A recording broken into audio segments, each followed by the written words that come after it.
এক বাবা এসে বললেন, ওমরে ফারুক আমার ছেলে কথা শোনে না, বেয়াদব। ওমরে ফারুক ছেলেরে ডাকলেন, বাবা তুমি তোমার আব্বাজানের কথা শোনো না, এটা তো কবিরা গুনাহ। ছেলে বলে, ওমরে ফারুক সব দায় দায়িত্ব আল্লাহ ছেলে মেয়েদেরকে দিয়েছে, বাবা মাকে কোনো দায়িত্ব দেয়নি। ওমরে ফারুক বললেন, অবশ্যই দায়িত্ব দিয়েছে।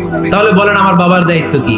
উনি বললেন, প্রাইমারিলি প্রথমত 3 দায়িত্ব। পৃথিবীর প্রতিটি বাবার উচিত ছেলেদের মেয়েদের জন্য ভালো মায়ের ব্যবস্থা করা। 2 নম্বরে সুন্দর তার একটা নাম রেখে দেয়া। 3 নাম্বার তার আল্লাহর কিতাব শিক্ষা দেওয়া। এবার ছেলেকে আমার আব্বা 3টার একটাও করে নাই।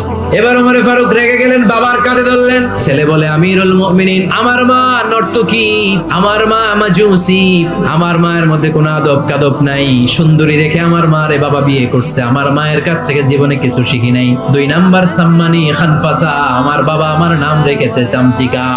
ওয়ালাম ইউআল্লিমনি হারফাম মিন কিতাবিল্লাহ, আমিরুল মুমিনিন, শুধু তাই না আল্লাহর কোরআনের একটা অক্ষর আমার বাবা কোনোদিন আমারে শিক্ষা দেয় না। ওমর ফারুক রেগে গেলেন, এবার বাপের কান্দে দইরা মারতে শুরু করলেন। তুই পোলার নামে